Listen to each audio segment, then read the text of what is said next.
Salut tout le monde, salut Catherine. Salut Pablo, salut à toutes et à tous. Petit débrief hebdomadaire. On va revenir sur deux actualités de cette semaine qui nous ont paru dominer l'espace politico-médiatique. On va revenir sur la gauche qui s'est passé. Il y a eu un communiqué du Bureau national du Parti socialiste qui nous a semblé bon d'analyser. Mais d'abord, revenir sur ce qui écrase un peu en ce moment notre actualité, c'est ce qui se passe au Moyen-Orient, euh, les attaques illégales au regard du droit international d'Israël et des États-Unis sur l'Iran, derrière les réponses de l'Iran un peu partout sur la région, aux Émirats arabes unis, à Chypre, en Turquie, en Azerbaïdjan, et bien sûr aussi sur Israël. Voilà, et ça a généré un conflit pour l'instant régional avec des acteurs bien évidemment internationaux. Bien sûr, Donald Trump qui est partie prenante directement de cette guerre, mais aussi Emmanuel Macron qui a pris la parole deux fois en début de semaine. D'abord devant le sous-marin Le Téméraire, où il a fait un discours sur notre doctrine nucléaire. Et le lendemain, il a fait une allocution, voilà, où il a expliqué ce qui se passait au Moyen-Orient.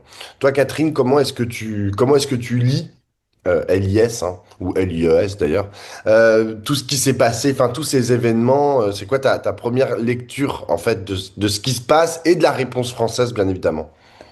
On va décomposer ça en plein de petits bouts, mais mon premier sentiment, c'est que il y a une guerre qui a été déclenchée à un moment un peu inattendu, puisque les négociations entre l'Iran et les États-Unis avaient redémarré et que le ministre des Affaires étrangères d'Oman, qui en est le médiateur, disait qu'elles étaient sur le point d'aboutir. Et c'est à ce moment-là que les États-Unis et Israël ont décidé d'attaquer l'Iran.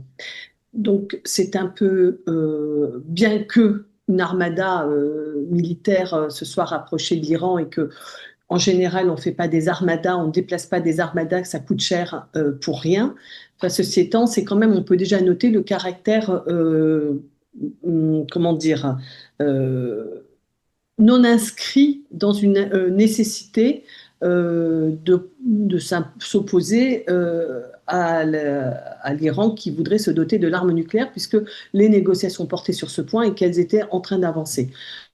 Donc, deuxième point, c'est qu'on se demande au fond quels sont les buts de guerre, et ils ne sont pas clairs. Et hier, j'entendais le représentant des démocrates au Sénat qui est intervenu et qui disait exactement ce point, c'est-à-dire qu'en fait, d'heure en heure, l'administration américaine redéfinit ses buts de guerre ou redit pourquoi elle est intervenue.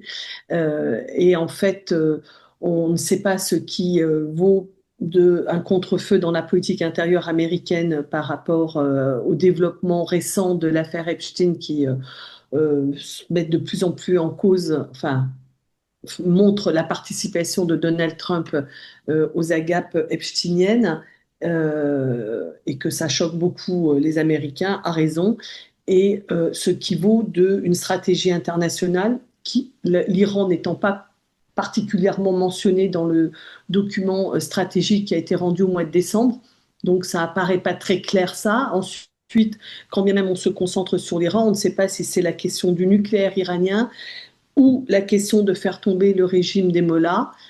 Est-ce que c'est de le faire tomber ou de venir en appui des populations iraniennes? Enfin, dernière hypothèse, c'est de venir en soutien, comme au mois de juin, du gouvernement israélien qui avait pris l'initiative, enfin avait forcé la main à Donald Trump pour intervenir en Iran, et ça inscrit dans une stratégie de construction d'une hégémonie israélienne sur le terrain, à la fois par une extension du territoire israélien et par un chaos généralisé qui la font ressortir, elle et l'Arabie saoudite, comme les deux puissances régionales. Voilà, donc il y a plusieurs hypothèses qui ne sont pas claires et qui évoluent encore une fois d'heure en heure, et chacune d'entre elles est tout à fait contestable point par point. Mm. Mais au fond, un peu plus largement, ce qui est en train de se passer, c'est la, la, Tu parles de déstabilisation, de chaos, mais de fait, il y a des lignes de fracture en fait qui sont en train d'apparaître dans cette région, des lignes de fracture qui étaient déjà présentes, hein, enfin, mais je veux dire qui se renforcent et autour de ces frontières en fait se renforce la tension. C'est en fait le rapprochement des Émirats Arabes Unis et du Bahreïn, etc., d'Israël, du bloc israélo-américain et l'éloignement de l'Iran. Je rappelle que jusqu'à la fin de la semaine dernière, l'Iran était dans une phase de négociation avec les États-Unis. C'est-à-dire qu'il y avait des liens qui n'étaient pas on s'envoie des bombes et on est des puissances. Il y avait une tentative d'avancée diplomatique. Cela est complètement, lorsqu'on envoie des tapis de bombes sur un pays avec qui on négocie, évidemment, les négociations sont arrêtées. À mon avis, elles sont arrêtées pour longtemps. Et c'est ça ce qui est en train de se passer. C'est ça que la politique de Donald Trump est en train de créer. C'est-à-dire, elle est en train de- d'interdire, d'empêcher toute possibilité d'envisager le monde autrement qu'en s'envoyant des bombes, premièrement. Et deuxièmement, elle est en train de recréer des frontières qui sont des espaces sur lesquels nécessairement il y aura des tensions, des guerres, etc. Les frontières sont en train de se refermer. Le monde de Donald Trump, qui est proposé par Donald Trump, mais en vérité qui est validé par énormément de gens autour de la planète, ce monde est en train de se refermer petit à petit. Et le problème, c'est qu'on pourrait se dire, bon bah finalement, bon, soyons souverains les uns avec les autres, nous sommes des puissances à l'intérieur de nos frontières. Le problème, c'est que lorsque vous faites ça, vous créez la possibilité de tensions énormes à vos frontières. Et c'est hélas ça qui est en train de se passer, c'est ça qu'on voit à l'œuvre en ce moment, et il est particulièrement flippant de voir que peu de gens autour de la planète le contestent. Enfin, ça existe, il y en a, notamment dans les Suds. La, la, j'ai fait un petit tour. Il y a des pays qui condamnent l'agression des États-Unis et d'Israël sur l'Iran. Lorsqu'on regarde en Europe, chez nos voisins européens, là, c'est carrément un peu la cata. L'Allemagne a carrément dit que c'était super. Et sinon, vous avez un différentiel en fait dans la réponse. Par exemple, la France a appelé à la On peut rester désescalade. 2 secondes sur la question Vas-y, des frontières. Ouais, je vas-y. voulais dire 2 minutes sur cette question des frontières, parce que ça fait plusieurs fois d'ailleurs qu'on l'évoque au fil de nos articles dans Regard sur les questions internationales. Et pour les lecteurs qui sont attentifs, on ne le prend jamais vraiment complètement frontalement, cette question, mais elle nourrit quand même nos interrogations sur ce sujet. Et je ne crois pas que ce soit un simple confortement des frontières. Je pense plutôt que du point de vue américain, le monde qu'ils envisagent, c'est un monde de grandes influences. C'est-à-dire que ce n'est pas des frontières étanches entre pays, mais c'est plutôt des sphères d'influence, les sphères d'influence chinoise, la sphère d'influence américaine, la sphère d'influence russe et la sphère d'influence israélienne, voire israélienne Arabie Saoudite. C'est-à-dire qu'en fait, ce sont des espaces qui sont sous domination et à l'intérieur, la force dominante, elle ne consolide pas de manière étanche les frontières de chaque pays, elle ne conforte pas chacun dans sa souveraineté. La France étant enfin la France et pardon, la France dans l'Europe étant complètement vraiment subalterne et finalement l'objet d'une tension entre l'influence russe et l'influence américaine. Donc, n'étant pas considéré comme potentiellement un de ces lieux de construction du nouveau monde multipolaire.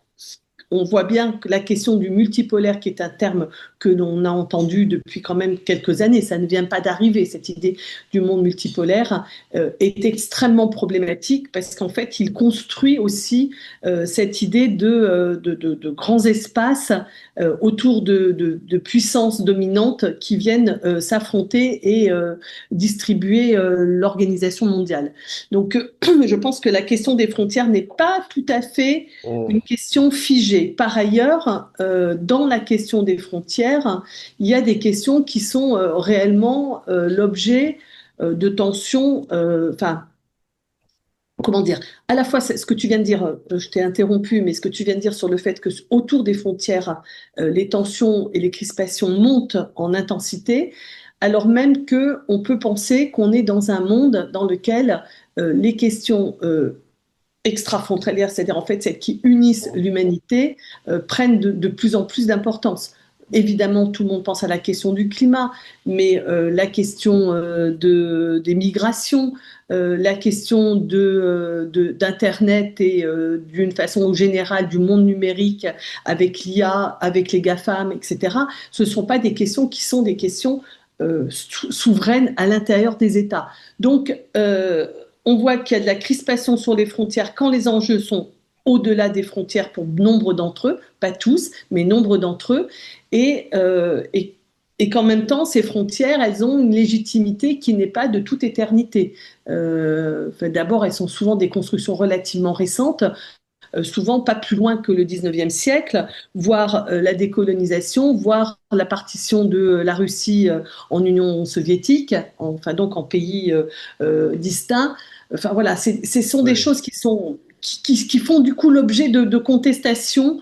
Euh, et alors qui crispent énormément, alors même que peut-être que des enjeux se passent ailleurs. Mais en même temps, je ne suis pas pour dire qu'il faut abolir les frontières. Je pense que ça n'a pas beaucoup de sens, notamment pour une raison, c'est qu'en fait, le lieu de la politique, c'est quand même le lieu du pays encore aujourd'hui. C'est-à-dire, en fait, le lieu d'une histoire partagée, d'un territoire dans lequel on se projette et on peut se projeter de manière non nationaliste et non exclusive aussi. Hein. Je veux dire, on peut construire une citoyenneté qui ne soit pas refermée sur le pays et sur elle-même et qui s'ouvre aux enjeux de l'humanité planétaire. Mais voilà, c'est cette tension entre le besoin de pouvoir être maître de son destin avec des enjeux qui dépassent la frontière du pays et en même temps la construction encore une fois, d'un monde impérial en fait, avec des grands empires qui dominent le monde.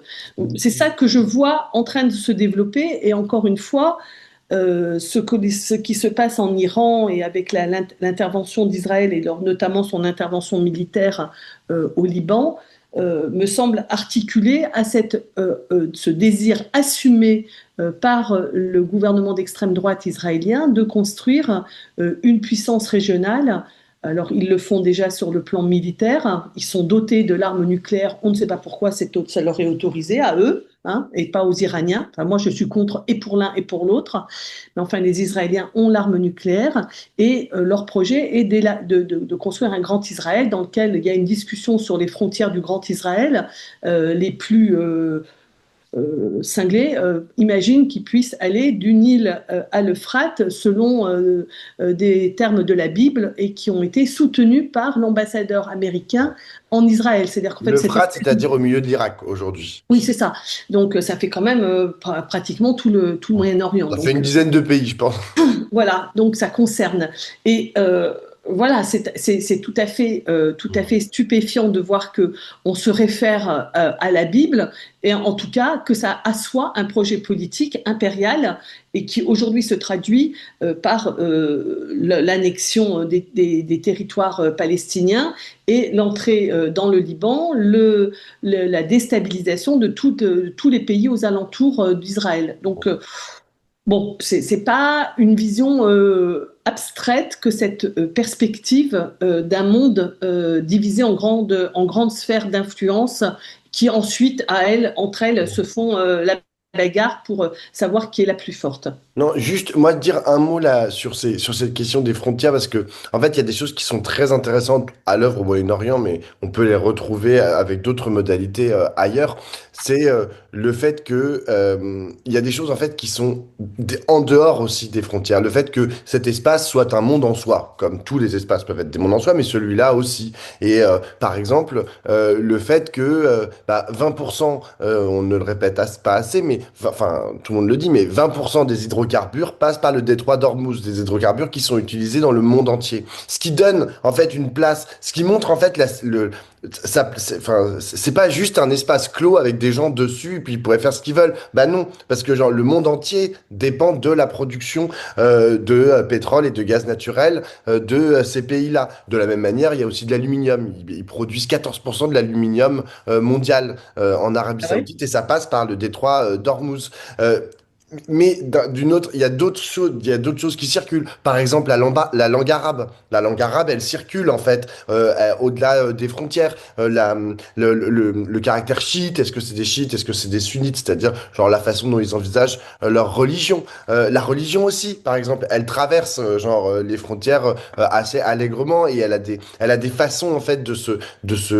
à la fois de créer du lien ou parfois à déchirer, en déchirer d'autres. Enfin, tu vois, tout ça, ne font pas fi des frontières. Elles existent de par les frontières, autour des frontières, tu vois. Enfin, et c'est Mm. aussi important en fait pour définir des espaces. Les espaces, c'est pas que des espaces d'État-nation qui se foutent sur la gueule ou des empires, tu vois. C'est aussi tout ça, toutes ces sociétés en fait qui se mettent en mouvement, ces routes commerciales Bah, elles sont plutôt transfrontalières que frontières, enfin que déterminées par les frontières, hein. Tout ce dont tu viens de parler. oui, La culture au sens large, hein, que ça oui, inclut exactement. l'histoire, la religion, la langue, ce sont des choses qui finalement ne sont pas tellement déterminées par des Par les frontières. frontières, totalement. Tu prends le meilleur exemple de la région, Donc c'est c'est pour tu ça que prends les la question Kurdes. des frontières est une question qui moi j'insiste souvent sur le caractère des enjeux Ouais, internationaux et mondiaux qui se posent à l'humanité. Et toi, ce que tu dis là, c'est d'une autre manière la même approche, quoi. C'est-à-dire en bien fait, sûr, la frontière n'est pas ni une réalité tangible absolue, ni exactement. quelque chose qui correspond à peut-être la façon d'aborder le 21e et le 22e siècle, parce qu'en fait, c'est ça qu'on est en train de Exactement. faire. Enfin, et le Mm, meilleur mm, mm. exemple, c'est les Kurdes qui sont présents sur 4 pays, mais genre à peu près partout mis en minorité et discriminés Ah et oui, attaqués gravement. Mm. violemment. Enfin, et ils sont sur Faut voir quatre la pays. Syrie, comment ça va évoluer, parce qu'apparemment, il y a eu une base de compromis avec le nouveau pouvoir syrien, Hum. après que ce soit mal engagé.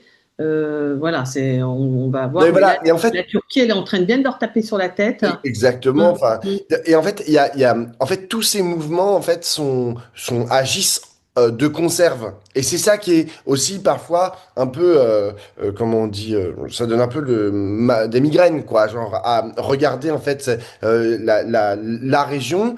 Et en plus, une région, et donc comme ça on va arriver au deuxième point de notre première partie, une région dans laquelle l'Union européenne peut ou est aussi un acteur de fait, parce que nous avons des partenaires dans la région, parce que nous avons aussi une place dans le concert des nations relativement importante, parce que nous avons des avions, des porte-avions et des sous-marins nucléaires, comme l'a rappelé Emmanuel Macron. Donc nécessairement, en fait, quand il y a une guerre qui commence à s'embraser à un endroit, la France dit quelque chose. Et là, en l'occurrence, Emmanuel Macron a parlé. Euh, alors, sur ce qui s'est passé au Moyen-Orient, c'est toi, Catherine, qui avait fait la newsletter, donc peut-être que je te laisse la primauté de la parole sur le sujet. Bah oui, j'ai dit surtout que c'était pas très intéressant ce qu'il en a raconté parce que je pense qu'il est aussi perplexe que nous tous sur le but de guerre. En revanche, contrairement par exemple à la position qui est très appréciable et courageuse de Sanchez, qui a une position très claire, c'est non à la guerre. Ce Le n'est pas président ce que espagnol. oui, le Premier ministre espagnol. Premier ministre espagnol socialiste à la tête d'un gouvernement de gauche uni. Euh, il a une position qui est très claire et qui le différencie une nouvelle fois, hein, parce que ça fait quand même maintenant un certain nombre de fois où l'Espagne imprime une ligne politique qui se lit très clairement, enfin qui se voit bien. Donc Emmanuel Macron, lui, a commencé son intervention par dire, elle semble à la fois balancée et en même temps, elle a quand même une prédominance, et la responsabilité première revient à l'Iran. Je ne sais pas pourquoi, ce n'est pas argumenté, puisque en l'occurrence, ce qu'on a rappelé tout à l'heure, c'est qu'il y avait des négociations en cours, mais la responsabilité première revient à l'Iran. Donc, il dit tout dans la foulée que cette guerre n'a pas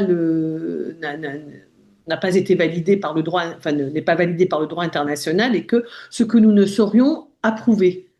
Ce que tu disais l'autre jour dans une conversation qu'on avait ensemble, c'est qu'en fait, il a dit nous ne l'approuvons pas, il ne dit pas nous le condamnons. Alors que du côté de l'Espagne, c'est une condamnation. Donc c'est toujours voilà, nuancé, balancé, mais c'est normal puisqu'il considère que la responsabilité première, elle vient à l'Iran. Il n'explique pas dans son intervention quels sont véritablement les buts de guerre. Il fait comme si c'était que la question du nucléaire iranien qui était en cause. Et enfin, il demande que Israël n'intervienne pas enfin, au Liban et en particulier n'intervienne pas au sol. On voit avec quelle efficacité. Voilà, son intervention a été pas hyper convaincante, pas très puissante. Celle qui était plus importante, à mon avis, c'est celle qu'il avait fait la veille, sur lequel j'avais aussi fait la newsletter, c'est-à-dire qu'en fait, je suis Madame Macron, là. Je vais avoir ma carte de... Madame Relations Internationales. Non, tu sais, il y a des journalistes qui sont accrédités Oui, à, à l'Élysée. à l'Élysée, voilà, c'est ça.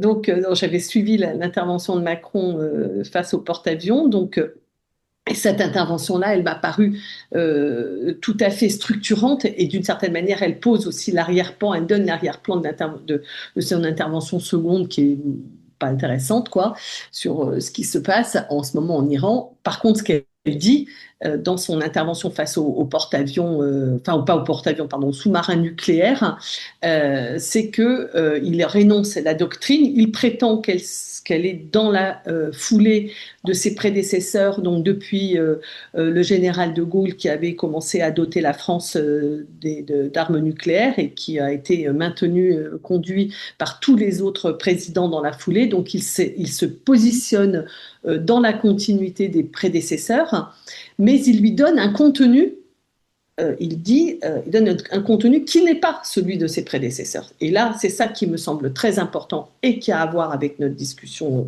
générale. Il dit la phrase qu'il reprend d'un discours qu'il avait déjà fait le 13 juillet face aux armées, son discours face aux armées, qu'il reprend par deux fois dans son intervention sur l'île Longue, c'est pour être libre, il faut être craint, pour être craint, il faut être puissant. Donc, il installe l'idée qu'il crée une espèce de continuité entre souveraineté nationale et puissance, ce qui n'a jamais été le cas par exemple, du général de Gaulle. Le général de Gaulle défendait la création d'une puissance. Pourquoi tu te parles? Parce que je suis un gaulliste, c'est ça? Je deviens gaulliste. C'est pas parce que je sais. Oui, enfin, Alors là, genre, oui, mais il par y a un certain. contre, Hein? le général de Gaulle, il n'aurait jamais dit ça. Mais non, mais ce que je veux dire, c'est que factuellement, ce n'est pas vrai. Voilà. Ce que je veux dire, c'est que l'argumentation selon laquelle l'indépendance est liée au fait que l'on fasse peur, que l'on terrorise les autres, hein, que l'on fasse une puissance, c'est-à-dire une puissance. En l'occurrence, il y a ce terme de puissance est toujours accolé à l'armement. C'est-à-dire que ce n'est pas une influence politique, diplomatique, culturelle, une puissance de paix. Ce n'est pas de ça dont il parle. Ce dont il parle, c'est il faut être craint. Voilà, la puissance, c'est être craint. Eh bien, ça, je pense que c'est absolument délétère. Un peu ce que tu disais tout à l'heure sur les frontières, c'est-à-dire qu'en fait, on est en train de monter en exacerbation des conflits, des inquiétudes et des menaces réelles avec une accumulation militaire, puisqu'en fait, la France, quand même, double son budget militaire et augmente ses capacités nucléaires. Je ne vois pas pourquoi ça serait une façon de préparer la paix. En aucune façon, il y a de continuité entre je me surarme, je fais peur aux autres et c'est ma manière à moi de préparer la paix. L'histoire, y compris depuis l'Antiquité, nous montre que quand on fait peur aux autres, eh ben, il y a un moment où les autres, ils vous foutent sur la gueule, quoi. Voilà. Donc, Mm. la puissance n'est pas une manière d'apaiser le monde et donc de préparer un monde. On a plutôt eu, depuis 80 ans, un monde qui a mieux fonctionné à tout point de vue, parce qu'il était en paix. On a pu avoir du progrès social, par exemple, qui s'est traduit de plein de manières dans nos vies. Et ça ne s'est pas passé sur. On a plutôt tendu, fait un effort pour faire de la désescalade et pour mettre en place des règles internationales, faire valoir le droit international. Et donc la mise en cause du droit international, de la désescalade et de l'objectif central de la paix qui est à l'origine de la création de l'ONU, pour moi, est une rupture de principe Mm. dans les objectifs de la politique française et personne ne l'a dit. Mm. Alors, c'est marrant, mais je ne suis pas 100% d'accord avec ce que tu viens de dire. Parce que je vois, parce qu'on a eu la discussion plusieurs fois cette semaine et je l'ai entendu aussi, je l'ai lu dans les journaux, je l'ai entendu à la télé, à la radio, c'est la notion de rupture en fait que l'on est en train de vivre. Or, précisément, dans ce que tu viens de dire, c'est-à-dire que tu rappelles, tu dis en gros la puissance, elle doit aller au droit international. C'est pas la puissance des États-nations qui doit faire, qui doit régir le monde, mais la puissance, elle va au droit Pas international la parce que... puissance militaire. On Comment? ne peut pas lier la puissance à Voilà, être un, donc à à la militarisation. Je pense que c'est absolument catastrophique. tout à fait. Et c'est contraire à la doctrine française Oui. Alors, est-ce que c'est si contraire à la doctrine française? Euh, En vérité, on peut aussi et à la placer... mienne. Oui, ça, je n'en doute pas. Mais on peut aussi placer ce qui se passe en ce moment au Moyen-Orient et les prises de position assez timides d'Emmanuel Macron dans une longue, enfin, dans une histoire, en fait, des conflits illégaux et des attaques illégales et des guerres enclenchées pour des raisons fallacieuses, mensongères ou complètement farfelues. Et en tous les cas, illégales du point de vue du droit international. Ça vaut pour les États-Unis qui ont une longue histoire en fait de conflits engagés de manière illégale au regard du droit international, avec un point d'acmé qui était genre 2003 où Colin Powell montre genre une preuve soi-disant des armes de destruction massive en Irak alors que il mentait éhontément et Et où qui le savait. et qu'il le savait, ou pour la France, ce qui s'est passé en Libye. Je veux dire, l'intervention française en Libye, c'est un gros problème au niveau du droit international. Enfin, je veux dire, rien ne le justifiait. Et donc, du coup, Il avait eu le mandat. Elle est catastrophique, l'intervention en Libye est j'entends, catastrophique, j'entends. mais elle avait été validée sur le plan du droit Oui. international. La question, c'est en fait à quel moment sont soldés, en fait, à quel moment on réfléchit, on fait le bilan. En fait, la communauté internationale se dit, bon, il s'est passé ça en 2003. Il y a eu un mensonge d'un gouvernement, d'une administration, de l'administration américaine. À quel moment on solde le truc? Parce que ça arrivait à la télévision, c'est de Rochebain qui, sur LCI, Darius Rochebin. Darius Rochebain qui interviewe Jean-Louis Borloo, Thierry Breton. Et Mm. donc, il y a Thierry Breton, et donc, Darius Rochebain, il dit, mais oui, c'est vrai, pourquoi est-ce que George W. Bush et Colin Powell n'ont jamais été jugés? Il n'y a Et jamais Tony eu de Blair. mandat. Comment? Et Tony Et Blair, Tony Blair, il met Tony Blair, bien évidemment. éminent homme de paix qui est dans le Board of Peace. Par le Board of Peace. Il dit, mais pourquoi est-ce qu'ils n'ont jamais été jugés? Et en fait, Thierry Breton est incapable de répondre. Il ne peut pas, il ne sait pas, il n'y a aucune raison, en fait, pour lesquelles, en On fait, va on pas a laissé revenir sur les États-Unis l'histoire. faire Voilà. ça. Mm. Comment? Il dit on va pas revenir sur l'histoire. Il sait Oui, on va pas. pas revenir sur Il est l'histoire. acculé par Rochebin Mm. qui le lâche pas. C'est très intéressant comme Oui. scène. Hein. Rochebin Mm. insiste et l'autre il sait pas répondre. Il peut pas, mais il ne peut pas répondre parce qu'il n'y a aucune raison valable, genre ni de droit ni de quoi que ce soit, en fait, qui justifie ça. Et le problème, c'est que en laissant ça ouvert, et ce qui s'est passé, cette attaque, on dit oui, l'attaque illégale des États-Unis et d'Israël en Iran la semaine dernière. Ah bah oui, mais en fait, c'est pas la première fois. Et ils savent que de toute façon, ils ont une impunité à le faire. Et on n'a toujours pas fait, encore une fois, le bilan. Et moi, je ne sais même pas. Là, par exemple, admettons Emmanuel Macron, enfin Pedro Sanchez, il dit, je condamne ce qui s'est passé. Et alors?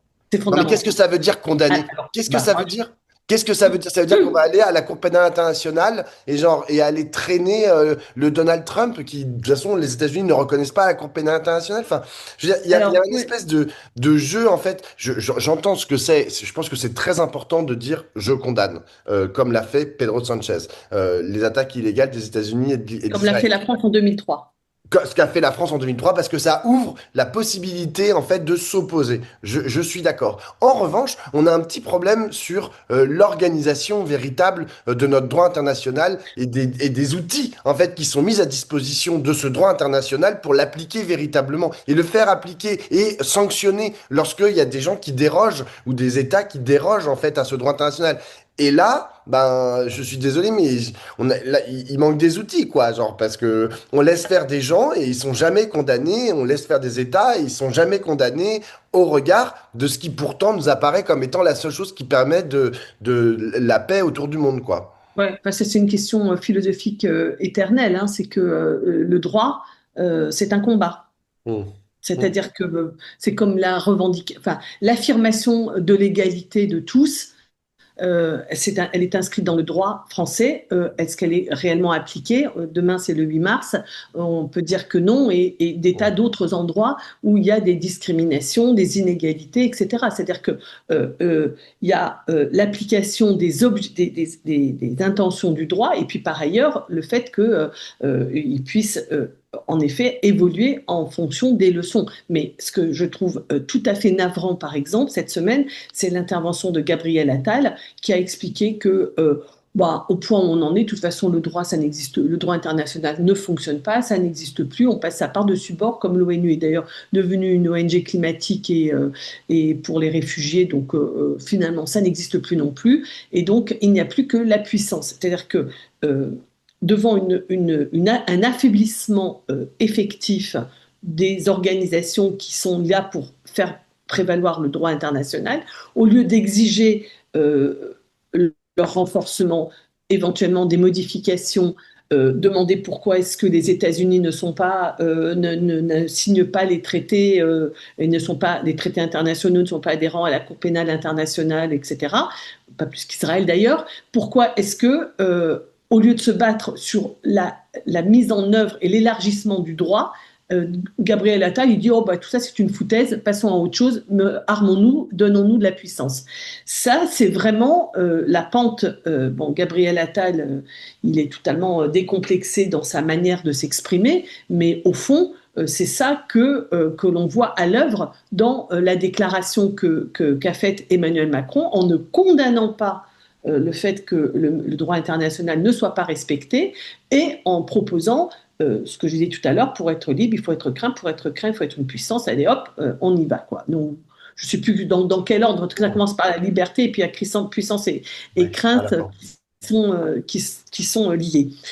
Voilà, c'est une évolution de la pensée internationale, mondiale, qui fait craindre le pire pour notre monde, qui a à voir avec la montée de la pensée fasciste, hein, mais qui passe comme ça à travers des enjeux qui ne sont pas directement liés à la politique au sens le plus restreint du terme, mais qui affirment des choses qui nous mettent dans un monde fasciste.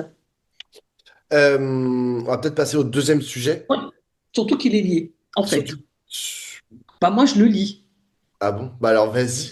Je vois pas le Alors, lien. on y va vite. Le Parti Mm. socialiste a réuni son bureau national mardi soir, à l'issue duquel il a produit un communiqué dans lequel il annonce qu'il n'y aura pas d'accord national avec la France insoumise aux élections municipales. Donc, le terme national, évidemment, est important. Ça veut dire qu'il ouvre la possibilité d'accords locaux et la précision, je ne sais plus si elle est dans le texte ou si elle est dans l'explication de texte, mais en particulier quand l'extrême droite est au bord du pouvoir, là, ils considèrent il faut s'unir et je pense qu'ils ont en tête particulièrement Marseille, mais ce n'est pas la seule ville où l'extrême droite peut gagner. Donc, ils considèrent que les forces de gauche doivent s'unir face au danger du Rassemblement national aux élections, mais que sans ça, la doxa et le principe, ce n'est plus d'accord avec la France insoumise. et ils mettent en avant deux raisons. C'est la question du traitement de la suite de la mort, du lynchage de Quentin de Ranc, pardon, à Lyon, et les jeux de mots répétés, inadmissibles, que Jean-Luc Mélenchon a fait sur la prononciation du nom de Epstein, puis son soi-disant lapsus, auquel personne ne croit, sur le nom de Glucksmann.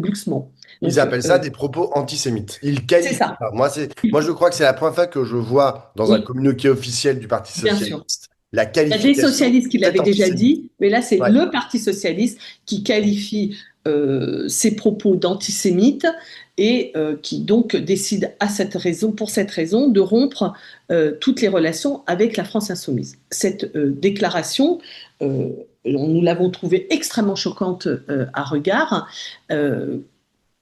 parce qu'elle est, en fait, elle participe. Alors, on ne va pas redire ici, parce que nous l'avons déjà dit les semaines précédentes, euh, tout le mal que nous pensons de ce qui s'est passé à Lyon, avec ce qu'il faut appeler un lynchage inadmissible d'un homme néo-nazi incontestablement, et que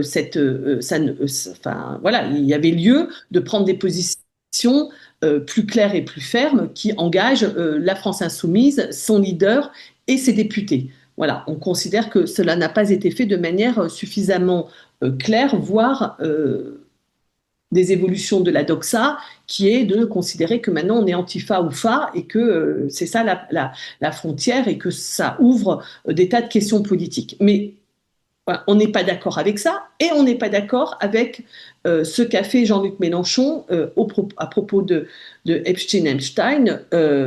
Assurément, ce sont des fautes politiques, des fautes morales qui nous affectent, nous qui nous considérons à regard comme du côté de la gauche radicale. Donc on se considère souillé d'une certaine manière par ces propos. Ceci étant, une fois que c'est dit, et ça a été clairement énoncé dans les newsletters, les débriefs, et que c'est vraiment ce que à regard on partage, euh, on ne peut pas accepter l'idée que la gauche désormais considérerait cette question comme étant première, déterminante par rapport à tout le reste, et en particulier par rapport aux enjeux mondiaux dont on vient de parler, et aux enjeux nationaux politiques que nous avons tous en tête, et qui ont été confirmés par un sondage encore cette semaine, qui mettent Bardella à 36% et le premier à gauche à 11%, quoi.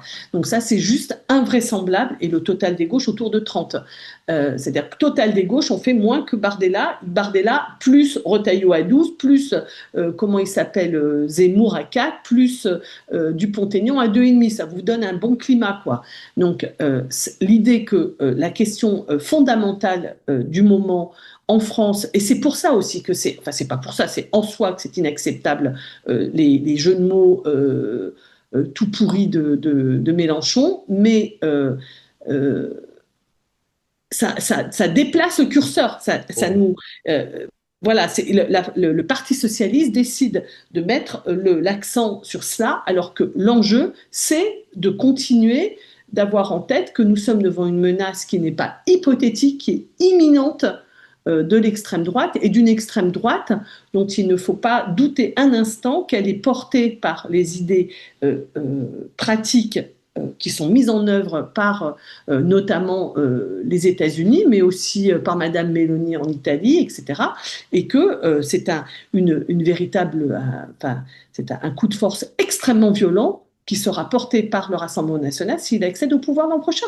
Donc la question fondamentale, c'est de s'y opposer. Et de s'y opposer, alors après, on peut tout à fait avoir des débats sur comment on est fa, antifa, machin, et tout ça. C'est-à-dire que nous, on a beaucoup aimé, on en a fait une brève dans la newsletter, le communiqué des syndicats et des associations qui disent le danger que cela représente, et l'importance que ça se traduise aux élections municipales par un refus qu'ils aient des mairies, et que ça doit se traduire dans des politiques et des réponses concrètes aux demandes de nos concitoyens, et que c'est ça qui leur paraît important. C'est de cette manière qu'on peut combattre le Rassemblement national. Donc il peut y avoir des tas de débats sur comment on mène ce combat, mais c'est quand même inadmissible d'avoir des accès et d'avoir construit voilà, une gauche irréconciliable, un fossé euh, entre ces deux gauches. Après, on va passer des semaines et des mois à se disputer pour savoir qui en est à l'origine et qui en est la cause, etc.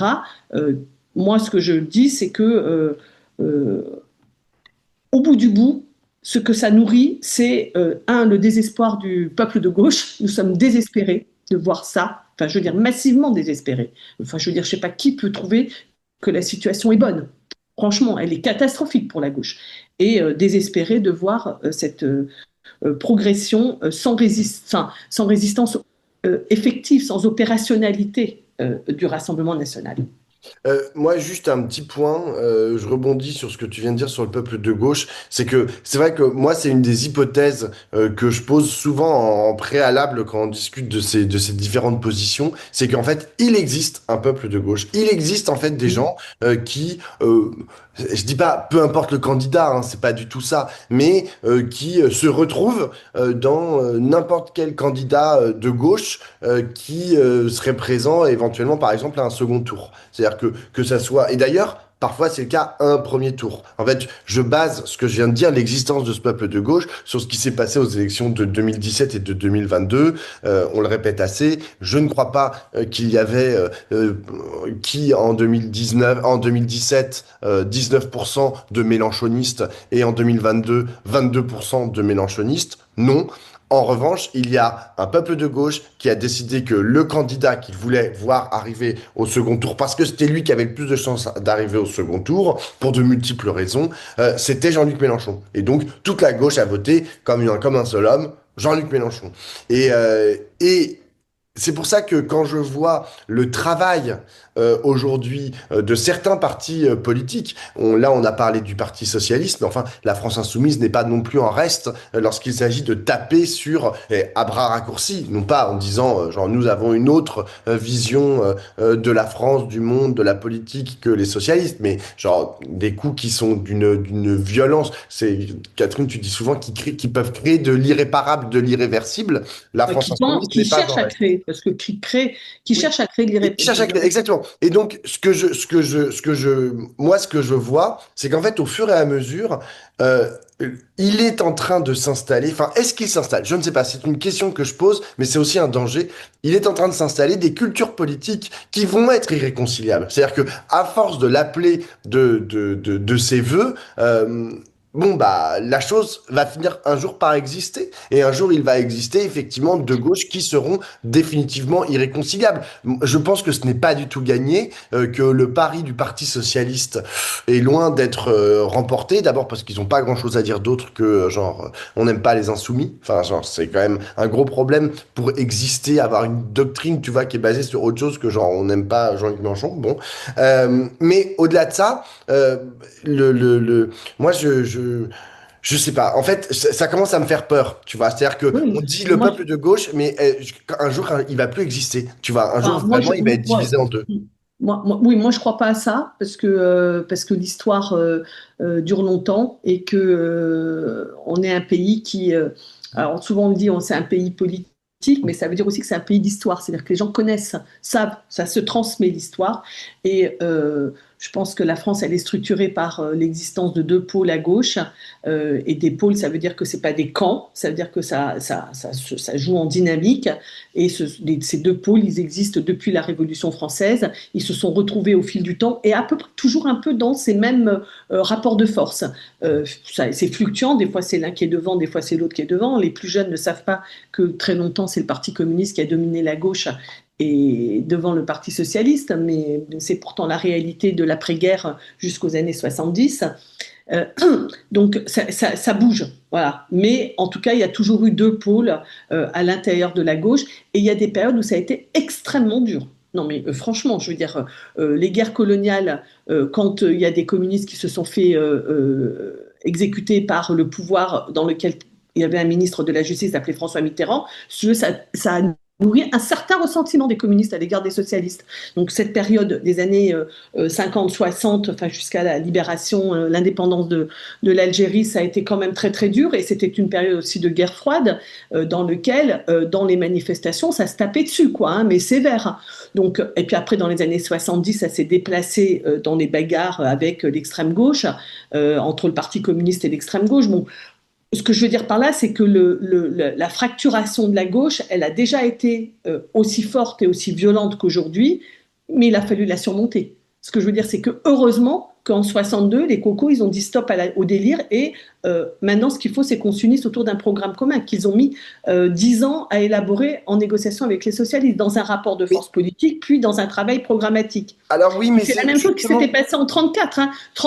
ouais. 34-36, je peux te dire que les cocos, ils étaient dans une politique classe contre classe extrêmement sectaire. Et heureusement qu'ils en sont sortis pour que se construise le Front populaire. Oui, mais Donc, si je puis me voilà. permettre, il y a quand même une différence que je note Mais maintenant. là, Parce on n'a que, pas vraiment le temps. Hein. C'est ça le problème, je trouve. ouais, je suis complètement d'accord avec toi. Mais juste parce qu'on en parle souvent avec Roger, il a écrit une newsletter sur le sujet où il rappelle cette histoire-là, et on en parle souvent à regard tous les trois. Mais la- il y a quand même Vous une pouvez petite vous abonner à la différence. newsletter, c'est gratuit. Vous donnez votre adresse Exactement. sur le site de Regard. Je vous le dis Et, parce qu'on parle mais souvent, c'est quand même notre quotidien de travail, on va dire. exactement. Mais juste revenir sur cette histoire, en fait, des gauches qui se battent et des rapports de force, etc. La différence avec aujourd'hui, c'est que par rapport à 1936, par rapport à l'époque François Mitterrand, par rapport à l'époque gauche plurielle, Lionel Jospin, c'est qu'à chaque fois, en fait, c'est les socialistes qui sont devant et qui demandent à la gauche plus radicale, rangez-vous derrière. Enfin, je suis désolé. Ouais, bah C'est le non, fruit d'un rapport de force normal, hein. Enfin, je dis pas que. bah non, Vas-y. bah, l'histoire, elle se raconte, c'est pas tout à fait exact. Encore une fois, au moment du Front populaire, ce n'est pas vrai que le Parti socialiste est ultra dominant. Enfin, Et excuse-moi, mais le soutien sans participation, c'est genre jusqu'à preuve du non, mais contraire, Maurice d'accord. Thorez n'est pas au gouvernement, hein. Oui, mais Enfin, alors c'est Léon ça veut Blum. pas dire que le Parti communiste compte pour peu. Mais j'ai pas C'est dit ça qu'il que compte pour peu. non, J'ai dit que genre c'est lui, il c'est pas les soutient sans socialistes qui sont participation. dominants. Ce que je veux dire, après-guerre, le Parti socialiste est au pouvoir et les communistes n'y sont pas, et c'est pourtant le Parti communiste qui est la force principale à gauche. Oui, Donc, et c'est le Parti bah, tu vois, communiste je suis d'accord. qui impose aux socialistes, qui n'en voulaient pas au départ, le programme commun. Et la force qui a été celle de François Mitterrand, c'était de comprendre qu'il fallait aller vers le programme commun. D'accord. C'est comme ça Mais à la fin, c'est un il a renversé socialiste. Comment? Oui, mais à la fin, je suis d'accord avec tout ce que tu viens de Non, mais dire. Mais ce à que la je veux fin, dire, c'est les socialistes qui sont genre à chaque fois dans les postes de pouvoir. Et là, le rapport est inversé. C'est-à-dire que genre là, les socialistes, ils doivent dire, ils peuvent bien sûr mais influer. Mélenchon n'est pas dans un poste de pouvoir. Non, c'est vrai, mais genre c'est celui qui en Mais 2017 et en 2022 apparaissait comme celui qui je pouvait. suis d'accord, Voilà. Mais mais ça, c'est c'est nouveau, je pense. tout à fait, je suis d'accord avec toi. C'était euh, pas tout à fait. L'histoire n'est pas non plus complètement écrite d'avance, c'est-à-dire que en 1981, quand il y a la candidature de Mitterrand et de Georges Marchais, au démarrage, on ne sait pas qui va être devant. Finalement, c'est Mitterrand qui va l'emporter de loin devant Georges Marchais de 10 points, mais la campagne, elle n'est pas donnée au départ Mmh. et d'ailleurs, il faut s'en souvenir, c'est une campagne ultra militante du côté du Parti communiste. C'est le Vélodrome à Marseille, 40 000 places qui sont réunies autour de marchés. Enfin, c'est le Parc des Princes, etc. Enfin, c'est vraiment des immenses stades. C'est les premières manifestations quand Mélenchon fait ses marches sur la Bastille pour les présidentielles. C'est le premier qui l'a initié, ça, ces manifestations de rue de soutien à un candidat radical, c'était Georges Marchais qui l'avait fait en 80. J'étais une militante communiste à l'époque et donc je me souviens très très bien de cette période où c'était ultra engagé. Et à la fin, ça fait 15%. Donc il n'y a pas de corrélation totale entre le niveau d'engagement militant et la capacité à réunir au moment des élections. Ça, c'était la première chose. Et la deuxième chose, c'est que l'enjeu qui était celui, à mon avis, que pouvait jouer Jean-Luc Mélenchon, c'était précisément de mettre en tête de la gauche et au pouvoir, pas simplement en tête de la gauche, mais au pouvoir, une gauche radicale capable de rassembler et de gouverner Mmh. en alliance avec le reste de la gauche. C'était ça le challenge Le vrai challenge, la vraie réussite historique, c'est pas d'être en tête de la gauche, parce que ça, encore une fois, ça a déjà eu lieu dans l'histoire. La vraie réussite eût été de réussir à être en tête de la gauche et de gagner, c'est-à-dire de réunir la majorité des Français autour d'un programme à la fois de transformation véritable et en même temps qui suscite l'adhésion du peuple de France. Bon, ben, pour l'instant, ce pari-là n'est pas gagné. On verra ce qu'il en sera en 2027, mais pour l'instant, ce pari-là n'a pas été gagné. Et moi, en tout cas, ça reste mon horizon profond. C'est-à-dire que ce que je crois, c'est que la gauche radicale n'a pas vocation à être minoritaire, mais elle a vocation à être majoritaire pour que les choses changent, en rassemblant tout le monde, donc évidemment en rassemblant toute la gauche. Peut-être un dernier mot sur ce que le communiqué du Parti socialiste peut créer, peut générer. Alors, il y a potentiellement une première victime collatérale qui est la primaire. C'est-à-dire que je ne vois pas, sur la base en fait de ce communiqué, je ne vois pas comment le Parti socialiste peut continuer de dire qu'il va participer à une primaire dans laquelle, parce qu'elle est toujours prévue, hein, c'est en octobre, Mm.